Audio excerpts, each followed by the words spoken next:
The ice moon Kethra was not a place where life should exist. The wind cut through the frozen landscape like thousands of sharp knives, and the temperature dropped so low that even metal became brittle and dangerous. Yet somewhere on this dead world, life had found a way. Not just life, but life that hunted, life that killed, life that ruled. Dr. Teo did not think about any of this as he crashed. The research vessel fell from the sky like a dying bird, its engines screaming as they failed one by one. Teo sat strapped into his seat, watching the ice fields rush up to meet him. He had been studying atmospheric patterns when the storm came. One moment, the sensors showed normal conditions. The next moment, the worst electrical storm in recorded history filled the sky. The ship's nose hit the ice first. The impact threw Teo forward, then back, then forward again. His vision filled with white light and pain. Metal bent and twisted around him. The sound was so loud that it seemed to come from inside his own head. Then everything stopped. Everything became quiet. Everything became still. Teo did not move for a long time. When he finally opened his eyes, he saw cracks in the window above him. Through the cracks, he saw the white sky of Kethra. He saw ice. He saw death waiting for him outside. He unbuckled himself slowly and checked his body. Nothing was broken, though everything hurt. He moved toward the emergency supplies and gathered what he could carry. Food rations for 2 weeks. Water, medicine, a small heat source, a communication device that no longer worked, a knife that was sharp enough to kill. Outside the ship, the wind attacked him immediately. It pushed him backward. It tried to knock him down. Teo bent forward and walked into it, knowing that staying near the crashed ship would kill him faster than anything else. The metal was too damaged. There was no shelter there. He needed to find a cave or a depression in the land where he could build some kind of protection. He walked for hours. His feet became numb. His hands became numb. His mind became numb. All he did was walk and breathe and try to stay alive. The ice world did not care about his goals. The ice world did not care about him at all.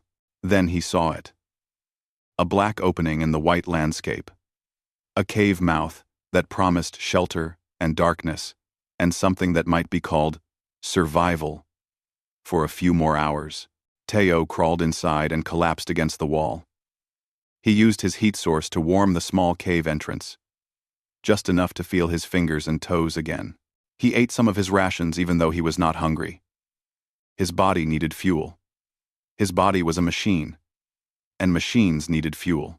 As night fell, Teo sat in the darkness and thought about rescue. The communication device was broken, but the ship's automated beacon should still work. Someone would come. Someone had to come. The alternative was to die on this ice moon, and Teo was not ready to die. He was still awake when he heard the sound. It was a whimper. A small cry. The sound of something young and hurt and alone. Teo grabbed his knife, though he knew it would be useless against anything dangerous on Kethra. The Vorth were apex predators. Their teeth were sharp. Their claws were sharp. Their strength was immense. A knife would do nothing to them. But what emerged from the darkness was not an adult Vorth. It was a cub. She was smaller than he expected, perhaps the size of a large cat on Earth, but with the frame of something that would grow into a massive predator. Her fur was dark blue, almost black. Her eyes were yellow and scared. She moved with pain in every step, favoring her front left leg. The cub stopped when she saw Teo. She made a low, growling sound in her throat, but it was weak. It was the sound of something trying to be dangerous, but failing. "It is okay," Teo said softly, though he knew the cub could not understand his words. "You are hurt. You are alone. I understand that feeling." The cub stepped forward slowly. She was hungry. Teo could see it in the way she moved, in the sharpness of her ribs beneath her fur. She was starving. Teo reached slowly into his food rations and pulled out a protein bar. He had 6 of them. If he ate one a day, he had 6 days of food. But if he ate only half of one a day, he had 12 days. Maybe that would be enough time for rescue. He broke the protein bar in half and held it out toward the cub. The cub sniffed the air. Her nose twitched. She had never smelled anything like this before. Her instinct told her to be careful, to be cautious, to remember that predators sometimes eat other predators. But her hunger was stronger than her instinct. She stepped forward and ate the food from Teo's hand. The cub's eyes went wide. She made a sound that was something between a purr and a growl. She looked at Teo as if he had given her something far more valuable than food. She had given her something that made no sense in her world. She had given her kindness. Over the next few days, a pattern formed. The cub would appear in the morning. Teo would share his rations.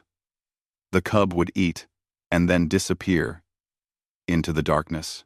At night, she would return, and he would give her more food. Teo learned that the cub's leg injury was healing slowly but surely. He learned that she was intelligent. He learned that she was not like the other Vorth he had read about in the research files. On the 4th day, Teo gave the cub a name. He called her Vela. She seemed to like the sound of it. When he said her name, she tilted her head, as if trying to understand. When he said it again, she made a response sound, a small bark that might have been her way of saying hello. Teo realized something important on the 5th day.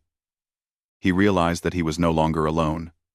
He had feared dying on Kethra, but that fear was less strong now. The cub gave him a reason to wake up. The cub gave him a reason to survive. The cub made this ice world slightly less empty and slightly less hostile. And Vela, for her part, had found something that the Vorth did not understand. She had found someone who wanted her to live. She had found someone who gave instead of took. She had found something that looked like hope. When the rescue ships finally appeared on the horizon on the 7th day, Teo did not run toward them immediately. He looked at Vela, sleeping in the corner of the cave. Her breathing slow and peaceful. He knew that his choice would come soon. He knew that he would have to decide between the safety of his own kind and the needs of this small cub who had learned to trust him. He did not yet know which choice he would make. The rescue team did not come that day. The ships remained far away in the sky, appearing and disappearing as the storm clouds moved between them and Kethra's surface. Teo realized that landing in the terrible weather would be too dangerous. The ships would wait for better conditions. He had more time with Vela than he had thought. More time to decide what to do. More time to understand what she was. Over the next 10 days, Teo began to truly communicate with the cub. He used sounds and gestures. He pointed at objects and made noises. He acted out actions with his body. Vela watched everything carefully and slowly began to understand. The word food became a particular sound that made her ears perk up. The word pain was a gentle touch on her injured leg. The word safe was the space inside the cave where they had started to build a real shelter. Teo constructed walls from broken pieces of the crashed ship. He used ice blocks to close off the cave entrance, leaving only a small opening for air and light. He made a bed from the ship's insulation. He arranged everything with care, treating this small space like it was his home instead of just a place to wait for death. Vela helped, in her own way. She would drag objects with her teeth. She would curl up in corners to test if they were comfortable. She would make small barking sounds when Teo did something that pleased her. And slowly, very slowly, she began to show him who she really was. One morning, Teo noticed that Vela was moving differently. Her leg was much better. She was running instead of limping. She was jumping instead of walking carefully. But when he tested her ability to hunt by setting up small hunting games with frozen meat, she failed. Again and again, she failed. Her instincts were good, but something was wrong with her technique. Something was broken in the way her mind connected to her body when she hunted. Teo asked her, in his way, by pointing and making questioning sounds. Vela responded by making sad noises. She lay down and did not want to play anymore. She did not want to try. That night, Teo made a decision. He used his communication pad, the one that could not send signals to the rescue ships, but could still access the research files he had downloaded before the crash. He read everything about the Vorth species. What he found was both fascinating and terrible. The Vorth were not like humans. They had no concept of caring for the weak. In Vorth culture, a cub that could not keep up with the pack hunt would be left behind, abandoned. That was not cruelty to the Vorth. That was survival. That was the natural order of things. A weak Vorth could not contribute to the pack. A weak Vorth could not help in the hunt. A weak Vorth only took resources from those who were strong. So the weak Vorth were left to die. This, Teo realized, was what had happened to Vela. He read the research more carefully. The Vorth lived in packs of 15 to 30 individuals. They hunted together in coordinated groups. They were intelligent enough to plan hunts. They were intelligent enough to understand tactics. But they were not intelligent enough, the research said, to understand mercy. They were not intelligent enough to understand that a life had value beyond its strength. Yet every day, Vela proved this research wrong. She began to follow Teo everywhere. When he moved through the cave, she moved with him. When he tried to sleep, she would lie beside him for warmth. When he was sad or frustrated, she would make soft sounds and press her head against his leg. These were not the behaviors of a pure predator. These were the behaviors of something more complex, something more aware, something that could feel. Teo started to teach her differently. Instead of setting up hunting challenges that required her to use her injured leg perfectly, he taught her to hunt using different methods. He showed her how to read the patterns of prey by looking at tracks in the snow. He taught her how to predict where an animal would run by understanding its nature.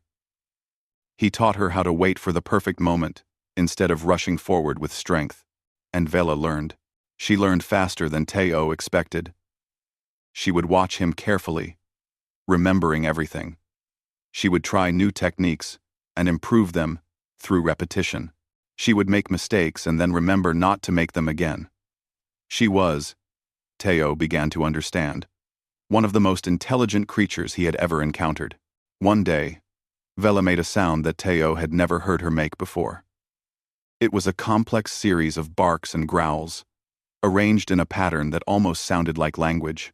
She looked at him intently while she made the sounds. She wanted him to understand something.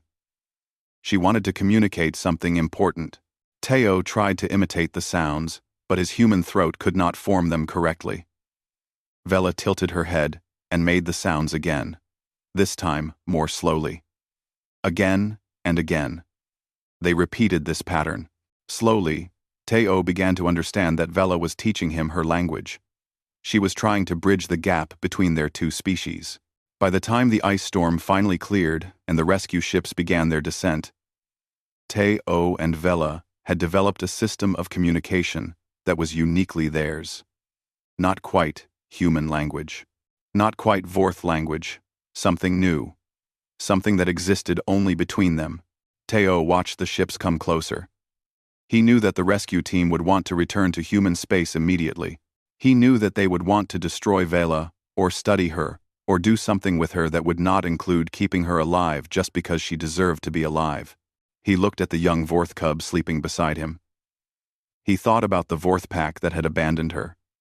He thought about a species that saw weakness as reason enough for death. He thought about a young, intelligent creature who had done nothing wrong except be born different. And Teo made a decision that would change everything. He would not let them take Vela.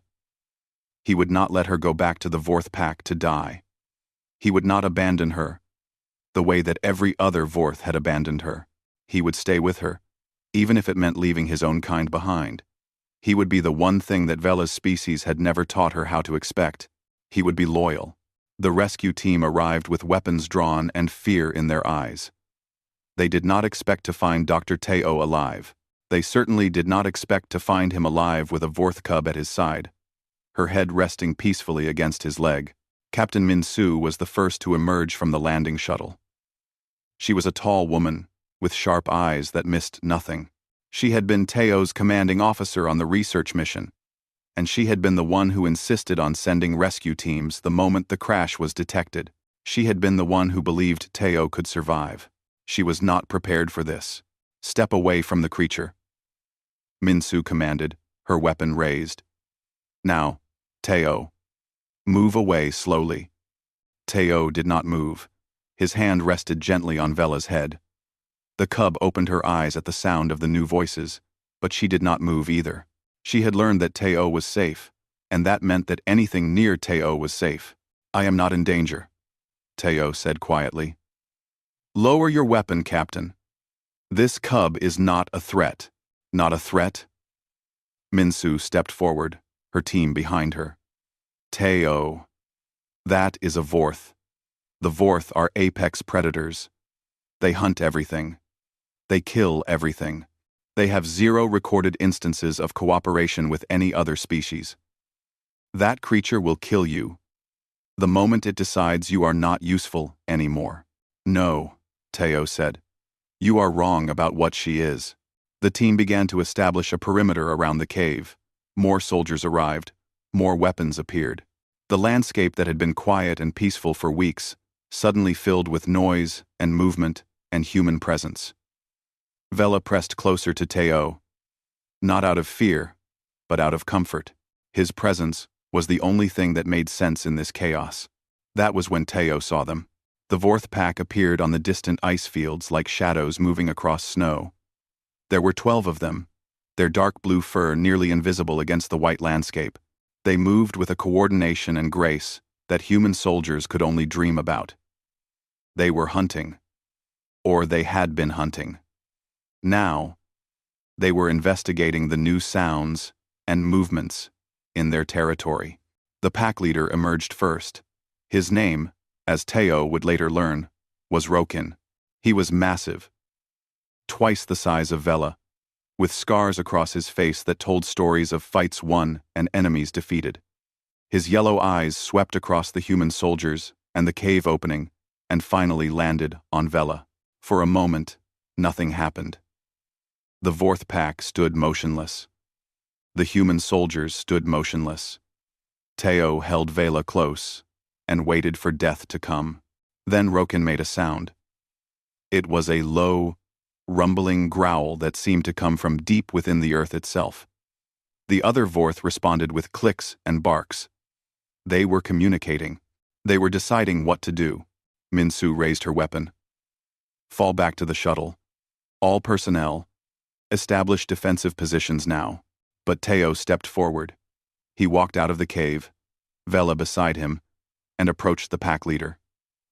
Every human soldier shouted at him to stop. Every human instinct he had screamed at him to run back to safety. But Teo kept walking. Rokin watched him come. The pack leader's ears twitched with curiosity.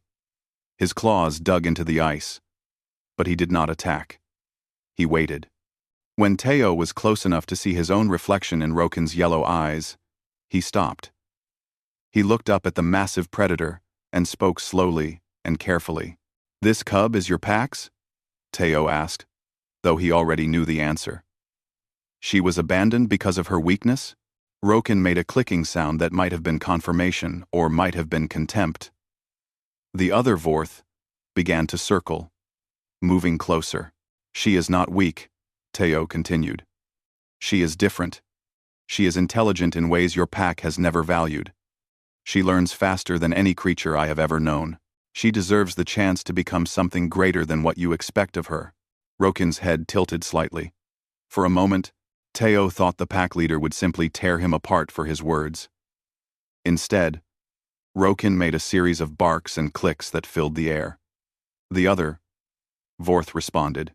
Something was happening in their language, some kind of discussion that Teo could not follow. Then Rokin spoke in a way that Teo could understand. The Vorth leader had learned human speech at some point in his life. His voice was harsh and did not fit the shape of human words, but his meaning was clear. You give food and safety to one who cannot provide food and safety in return, Rokin said. This is foolish. This is waste. This is against all nature. Yes, Tayo agreed. Among your people, but not among mine. Not everywhere in the universe does strength mean cruelty. Not everywhere does intelligence mean abandoning the weak. Rokin made a sound that might have been a laugh. You are weak. You are alone. You have no pack. Yet you speak of human nature as if you understand it. I understand this, Teo said. I understand that beings of intelligence have choices. You choose to follow the old ways. That is your right. But she should have the choice to become something new. The pack leader was silent for a long time. Behind Teo, Min-Su had ordered the soldiers to stand down. The humans watched and waited, not understanding the conversation, not knowing what would happen next. Finally, Rokin spoke again. You want to keep this cub alive? Very well. But if you do, you must answer to the Vorth. You must prove that your way has value. You must make her become what you claim she can become.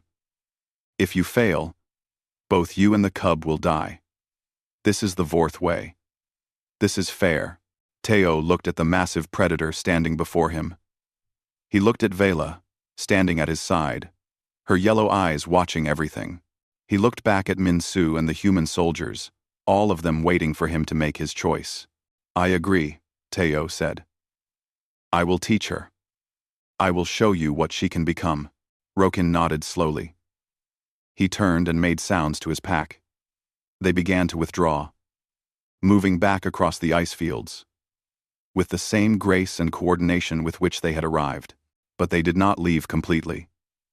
They remained on the edges of Teo's territory, watching, waiting, making sure that he kept his promise. As the pack disappeared into the distance, Min-Su approached Teo. She was angry. Her face was red. Her hands were shaking. What have you done? She demanded. You have sentenced yourself to death. You have made an agreement with creatures that only understand violence and dominance. I have made an agreement with creatures that understand possibility, Teo replied. The question is whether you will help me keep it, or whether you will return to human space and abandon me to fail alone. Min-Su looked at him for a long moment. Then she looked at Vela. Then she looked back at the ice fields where the Vorth pack waited. I will help you, she said finally. But when this fails, when Vela proves to be exactly what she is, and kills you in your sleep, I want you to remember that I warned you. I will remember, Teo said, but she will not fail. I know what she can become. I know, because I have seen it. And with that, the real training began. The training ground became a frozen plateau, not far from the cave. Min-Su established a temporary camp there with supplies and equipment. Every morning, Teo and Vela would emerge from their shelter and begin the work of transformation. Min-Su watched from a distance, her skepticism growing with each passing day. The first phase of training was physical. Vela's leg, while healed, had not developed the same strength as her other limbs. Teo created exercises specifically designed to build that strength without causing new injury. He had Vela run in patterns across the ice. He had her jump between platforms made from equipment and supplies. He had her practice sudden stops and starts, teaching her body to move with precision instead of just speed. This part, Vela struggled with. Her muscles ached. Her breathing became labored. She wanted to quit and return to the cave where it was warm and safe. But Teo was patient. He would sit beside her when she was exhausted. He would make the gentle sounds that meant rest and water and comfort. And slowly, day by day, her strength grew.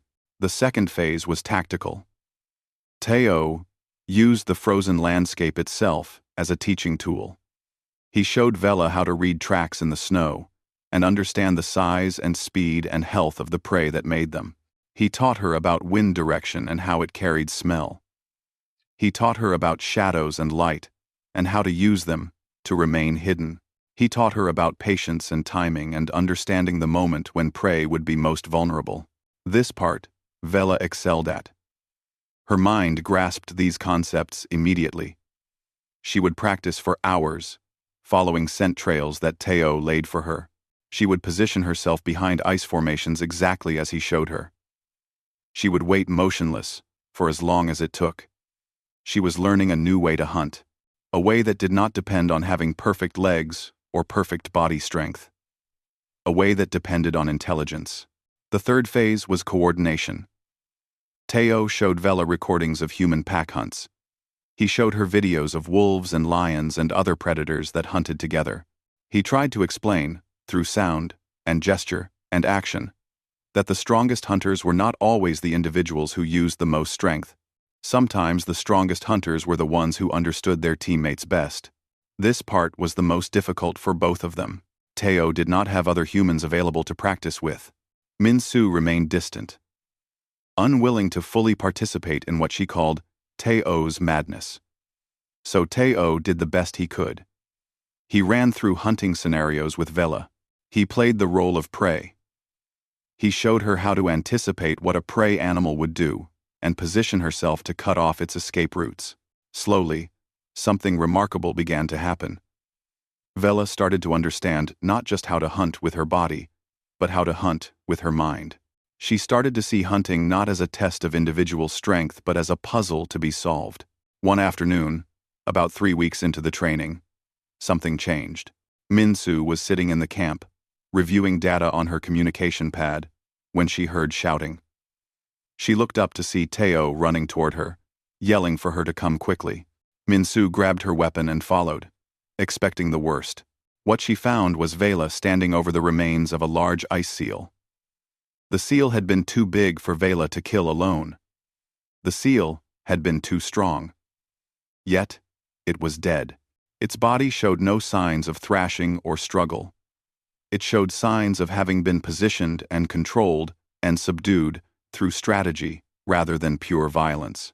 How? Min-Su asked, not quite able to believe what she was seeing. Teo was grinning. It was the first time Min-Su had seen him truly happy since the rescue. She did exactly what I taught her. She used the terrain. She waited for the seal to move toward the cliff edge. She cut off its escape route. It slipped on the ice, and the fall broke its legs. She finished it quickly after that. She hunted intelligently. Min-Su stepped closer to examine the kill. Everything Teo said was true. This was not a kill made by a pure predator following pure instinct. This was a kill made by a creature that had learned to think about hunting differently. For the first time, Min-Su began to believe that Teo's plan might actually work, but not everyone was convinced. That evening, a messenger arrived from Roken. The pack leader had a new command. In 1 week, Vela would join the Vorth pack for their greatest hunt. A deep-sea leviathan had been spotted in the waters beneath the ice. The pack had been hunting this creature for generations without success. If Vela could contribute to this hunt, if she could help bring down the leviathan, then she would be accepted as a true member of the pack. If she failed, both she and Teo would be killed. Teo felt his heart sink. 1 week was not enough time. 1 week was nothing. Vela had only just begun to understand the new way of hunting. A deep-sea leviathan was a creature of immense size and strength. It was a creature that had never been defeated by any Vorth. How could a young cub with an injured leg possibly help to kill it? But Vela did not show fear. When Teo explained what was coming, the cub made a sound that was almost like a laugh. She pressed her head against his chest and made the soft barks that meant trust and safety and comfort. That night, Teo barely slept. He thought about hunting strategies. He thought about the physical limitations of a Vorth cub. He thought about the almost impossible task ahead. He thought about all the ways that this could end in failure and death. And then he thought about something Min-Su had said to him weeks ago when she first arrived at the cave. She had said that the Vorth only understood violence and dominance. She had said that they had no concept of other ways of being. But what if that was exactly the point? What if the Vorth were so focused on individual strength that they had never considered what a group of intelligent creatures could accomplish working together? What if Vela's greatest strength was not her body, but her ability to think in ways that her own species could not? Teo stood up and looked at Vela sleeping in the corner of the tent. He made a decision. He would not try to make Vela like other Vorth. He would not try to make her hunt like other Vorth. He would teach her to do something far more revolutionary. He would teach her to change what it meant to be Vorth. The final week of training began. Teo and Vela worked even harder than before. They practiced coordinating their movements.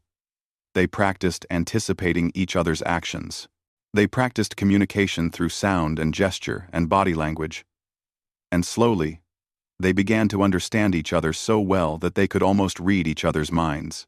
Minsu watched all of this, and for the first time, she began to see what Teo had seen from the beginning. She began to see that Vela was not just learning new hunting techniques, she was learning a new way of thinking. She was learning that strength could come from cooperation. She was learning that intelligence could be more powerful than fangs and claws. The day arrived. The Vorth pack assembled at the edge of the ice over the deep water where the Leviathan lived. Teo and Vela approached them, ready for the greatest test either of them had ever faced. Roken watched them come with eyes that revealed nothing. Behind him, the other Vorth growled and clicked and prepared themselves for the hunt. They had hunted this creature many times. They had never succeeded. They would hunt again today, with this strange cub and this strange human at their side. No one knew what would happen. No one could predict what would come next. But everyone understood that today, everything would change. The water beneath the ice was dark and cold and alive with movement. Roken had made a hole by clawing through the thick ice, and now the pack waited around it, silent and motionless. Teo stood to the side, watching, ready to observe but not to fight. This was Vela's test. This was her moment. The Leviathan emerged slowly. Its head broke the surface first, tentacles following, each one thicker than a human torso. The creature was enormous. It was ancient. It had lived longer than any of the Vorth, and it had learned to hunt them just as well as they hunted it. Many Vorth had died trying to bring this creature down. The pack had scars from previous encounters. The Leviathan had scars from the Vorth as well. This was a battle between two intelligent species, each trying to survive and dominate. The traditional Vorth hunt began immediately. The stronger members of the pack attacked directly, jumping into the water with their claws and teeth ready. The Leviathan responded with fury, its tentacles lashing out, crushing two of the Vorth warriors instantly. Their bodies sank into the dark water. Motionless, Teo felt sick. This was real. This was not training. This was death. But Vela did not panic. She watched the hunt unfold with a calm that seemed impossible. She waited. She studied the movements of the Leviathan. She understood its patterns. She saw what the other Vorth did not see. The Leviathan's tentacles attacked from beneath. When prey entered the water, the creature would reach up and pull them down into the darkness where they could not breathe. The other Vorth warriors, relying on their strength and speed, tried to fight this strategy by fighting harder and faster. But the Leviathan was faster. The Leviathan was stronger. And the Leviathan had learned this game a long time ago. Then Vela moved. She did not jump into the water. Instead, she ran along the edge of the ice, moving in a pattern that was strange and unpredictable. The Leviathan's attention was drawn to her movement. Its tentacles began to follow her instead of defending against the pack warriors who were struggling in the water. Teo understood what Vela was doing. She was using herself as bait. She was drawing the creature's attention away from the water and toward the ice. She was doing exactly what Teo had taught her. She was being the pivot point around which the entire hunt rotated. The Leviathan began to pull itself further out of the water, following Vela, trying to catch this quick and elusive prey that seemed so easy to grab. But Vela did not run in a straight line. She ran in patterns that took her toward the other members of the pack. She ran in ways that positioned the Leviathan in the exact place where the Vorth warriors could attack most effectively. One of the pack warriors, a male named Tosh, suddenly understood what was happening. He saw the pattern that Vela had created. He saw that the Leviathan was in a vulnerable position. He attacked not directly, but at the precise moment when the creature was off balance and distracted. His claws found a tentacle, and he held on. Then another Vorth warrior attacked the same tentacle. Then another. Working together, understanding the moment that Vela had created, the pack members began to methodically disable the Leviathan's appendages. The creature shrieked. The sound was so loud that it echoed across the ice fields and made even the human soldiers covering at the temporary camp wince. The Leviathan thrashed with fury and pain, but it was too late. The strategy had been set in motion. The moment had been taken. Vela continued to move, continuing to draw the creature's attention, continuing to prevent it from focusing all of its power on any single attacker. She was not the strongest member of the pack. She was not the fastest. But she was the smartest. She was the one who understood that a pack could accomplish more than any individual, no matter how powerful that individual might be. The hunt lasted for another 30 minutes. It lasted for the time it took the Leviathan to realize that its usual strategies would not work against this coordinated enemy. It lasted until the creature finally stopped thrashing and accepted that it had been defeated. It lasted until the ancient predator sank back into the dark water and disappeared beneath the ice, mortally wounded but still alive. The kill was not complete, but the victory was undeniable. The pack stood around the hole in the ice, breathing heavily, bleeding from dozens of wounds. They had won. They had finally defeated the Leviathan. But they were not celebrating. They were not roaring with triumph. They were silent. They were looking at Vela. And to Vela, they were ready. And to Vela better. And to Vela better see. Rokin approached the young cub slowly. His yellow eyes were difficult to read. He stood over her for a moment. And for an instant, Teo thought the pack leader was going to kill her anyway, despite her success. But instead, Rokin made a sound. It was a low rumble that seemed to contain respect. It seemed to contain something that might almost be called admiration. The other pack members made the same sound. They were acknowledging Vela. They were accepting her not as a weak cub to be abandoned, but as a hunter who had shown them a new way. Rokin turned to look at Teo, and the pack leader spoke in his harsh human language. You have kept your promise. The cub is no longer weak. She is something new. Something different. But she is something strong. Teo stepped forward slowly. She is intelligent. Your people have always valued strength above all else. But intelligence is also a form of strength. Strategy is also a form of power. Your pack is stronger now because Vela showed you this truth. Rokin was silent for a long time. Then he looked back at his injured pack members, at the hole in the ice where the Leviathan had sunk, at Vela, standing calmly in the center of their attention. Perhaps, the pack leader said finally, there is more to being Vorth than we have understood. Perhaps there are other ways to survive beyond what the old ways have taught us. It was not a complete acceptance of everything Teo represented. It was not a revolution. It was simply an opening. It was a door being cracked open just enough to let a little light through. Minsu approached Teo as Vela began to play fight with some of the younger pack members, integrating herself into the group in a way that would have been impossible just weeks before. The captain was crying, though she tried to hide it. You did it, she said. You actually did it. You changed what it means to be Vorth. Vela did it, Teo corrected.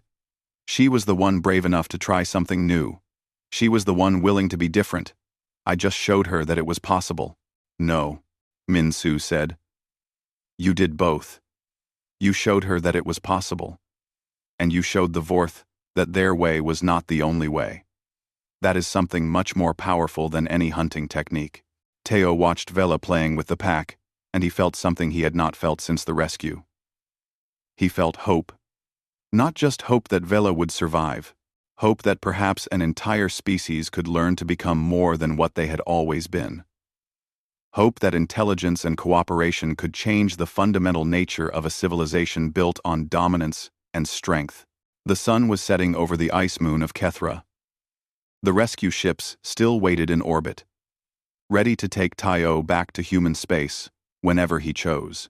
But as he looked at Vela playing with her pack, as he looked at Rokin watching his cub with eyes that might have contained something like pride, Tayo realized that he was not ready to leave.